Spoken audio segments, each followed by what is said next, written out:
I finally stood up to my toxic manager and the entire office changed. At my old office, we had a manager named Vikram who genuinely made everyone's life miserable. This guy loved controlling people.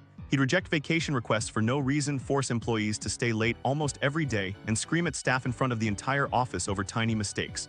But honestly, he treated women the worst. He constantly interrupted them during meetings, made rude comments about their appearance, and acted like female employees were automatically less capable than men. People complained about him for years, but upper management ignored everything because the company was making money. The worst thing about him was vacations. Vikram acted personally offended anytime someone wanted time off. One employee literally got called during her honeymoon because he wanted a report updated immediately.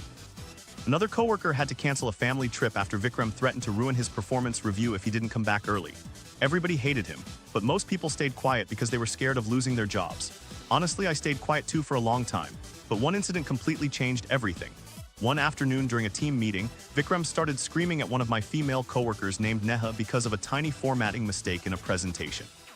She kept apologizing while this guy publicly humiliated her in front of 30 people like she committed some crime. Then he said something that genuinely pissed me off. He laughed and said, "This is why women struggle in corporate jobs." Bro, the entire room went silent. I looked around and everybody just stared at the table pretending not to hear it. And honestly, something inside me snapped right there. Before I could even think properly, I interrupted him and said, "No, people struggle because they have managers like you." The silence after that felt insane. Vikram looked completely shocked because nobody had ever talked back to him before. He immediately started yelling at me too, threatening my job and asking if I thought I was smarter than management. But honestly, for the first time in years, I didn't care anymore. I told him everyone in the office was tired of his behavior and that people feared him instead of respecting him. After that meeting, the entire office atmosphere felt different.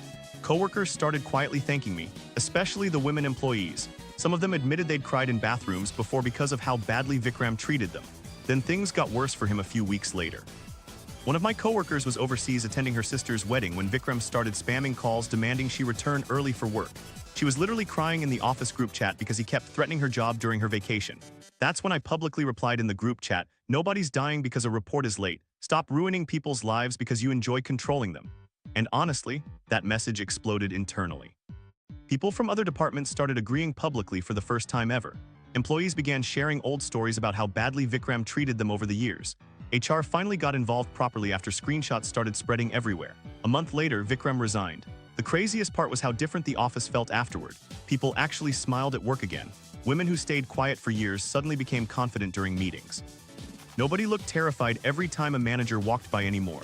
And me? Honestly, I became weirdly popular around the office after that. Not because I was special, but because I finally said what everyone else was scared to say for years.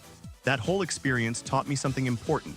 Sometimes toxic people stay powerful simply because nobody believes they can be challenged.